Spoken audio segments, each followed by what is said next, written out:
Alright, so you're probably wondering why we went with day 1 tier 4 Taskmaster. And at first glance, on the surface, it looks like a bad tier 4. A waste of resources, definitely could have gone with someone else. Even among the Thunderbolts, Taskmaster is not the best option, right?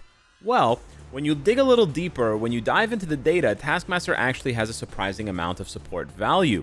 In addition, she's pretty fun to play, and she represents potentially a free-to-play alternative to the other combat females that we have in the game, particularly Hope and Crescent. Now, I'm not going to be doing a comparison between Taskmaster and Nebula, but that would be your next best option for free-to-plays, and that uniform is pretty old by today's standards. So what are you actually getting with Taskmaster? Well, I actually want to start with the support side of things, because actually Taskmaster is one of the most flexible supports in the game, and I'm not just talking about the legwork. As the new Taskmaster from Thunderbolts, you have a combat female hero. With the old uniform from Black Widow, you have a combat villain male. So you swap male and female, and you swap villain to hero. That adds a lot of depth. And so I went ahead and did the math for you guys. In each world boss legend that exists, there are 18 requirements per world boss. And each world boss, with 9 of them, means that there are 162 of these sets of 5-stage restrictions. Now, there's definitely a lot of overlap. There's not 162 unique restrictions, but Taskmaster, with either the villain male uniform or the hero female uniform, actually accounts for 40%, 65 of the 162 restrictions can include Taskmaster in one way or another.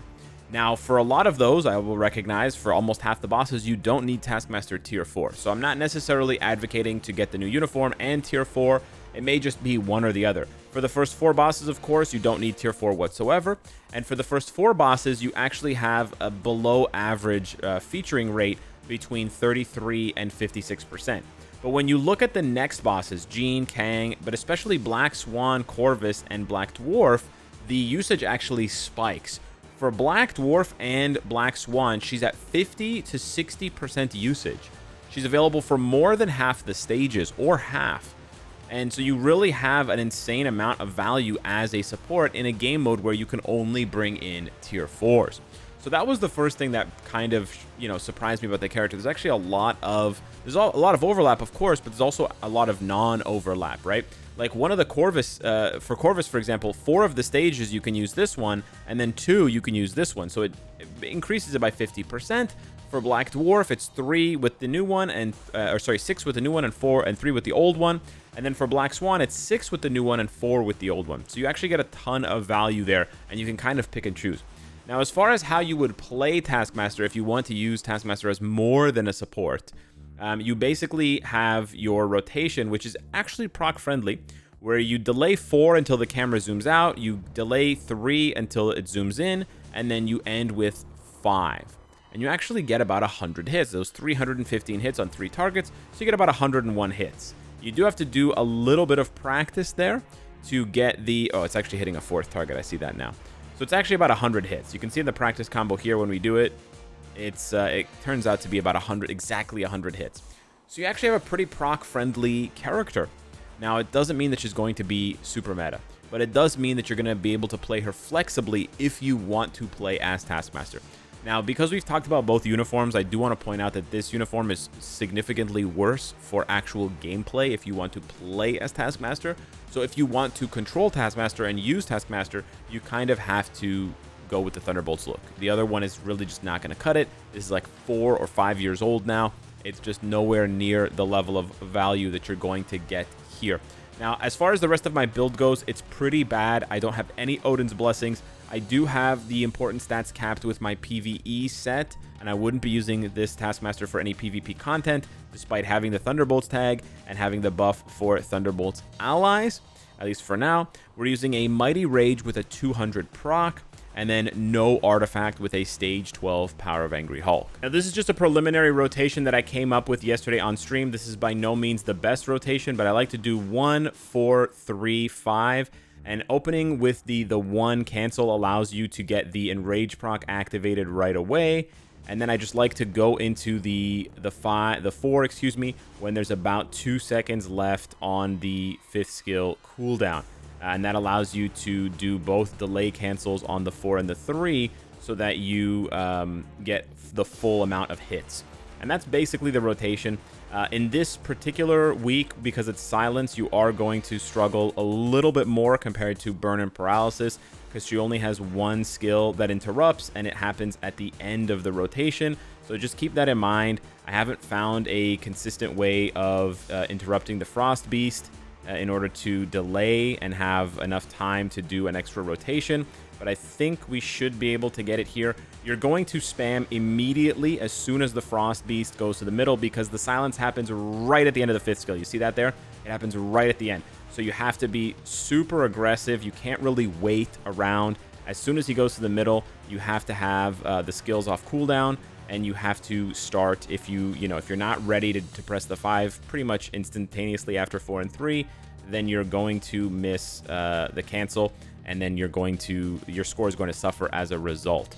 So that's basically what it looks like. I started the 4 a little bit early there, but that's okay. We're going to just play the 6 out a little bit more. I don't really like the 6 skill personally, but it does its job. It does a little bit of extra damage, has a few extra hits, and that's quite nice. And I like to splash in the 2 as often as I can because of the damage. But yeah, you want to start that 5 as soon as possible to get the cancel off.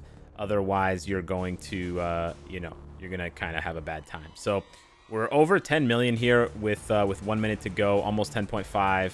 Not the best gameplay, but pretty good while I'm narrating here.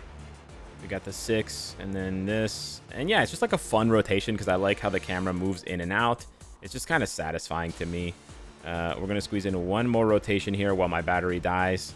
We're not going to get greedy. We're just going to play out the tier 3. And if it triggers another rotation, or if it triggers the rage, that's fine. But I'm not going to miss my my cancel.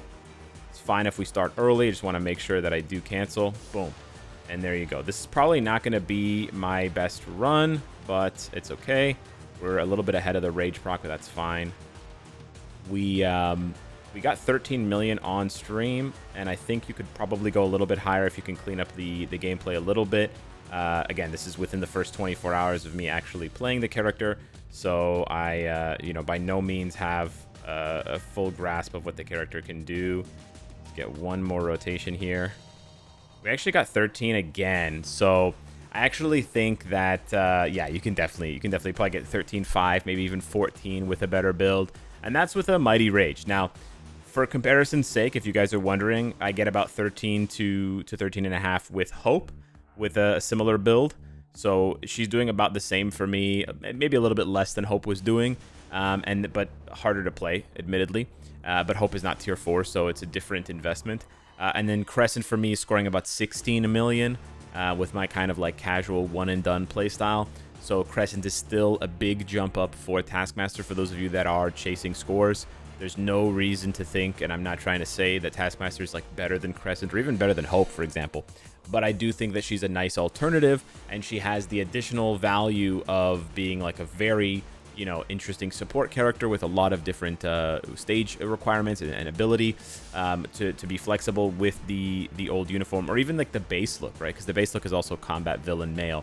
So you do have both. It's not quite as good, but it is still something for like Weapon Master allies and stuff like that.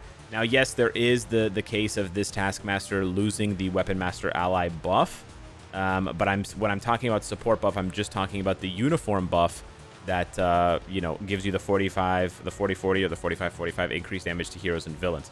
As far as losing the flawless strategy buff for Weapon Master allies, it does hurt a little bit, but it's really on a character-by-character basis, because if the character already has skill damage, bonus damage, this is not going to stack, so the last stat is going to be kind of useless. The ignore dodge is really useful. The 20% is very useful.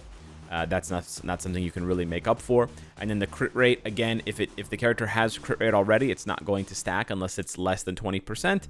And so you kind of have a situation where in some cases the Weapon Master buff that the old Taskmaster was just giving the character 20% ignore dodge, which is not bad, but it's not like insane value. The majority of the value is still in the uniform effect, which hasn't changed and in fact has gotten slightly better. So that's my take essentially for Taskmaster. A little bit better than I initially gave her credit for. Pretty fun to play, but ultimately not going to move the needle enough for a lot of players, and I totally understand that. Not trying to recommend that you invest in this character, invest in the uniform, but you know, consider if you're pushing for particular stages of World Boss, maybe you do need a support, in which case Taskmaster actually appears more than almost any other support in the game. That in and of itself is worth maybe a second look. So yeah, hit me up in the comments down below. Let me know what you think of Taskmaster. Thank you so much for watching. Smash the like button if you enjoy the content, and I'll see you in the next one. Take care.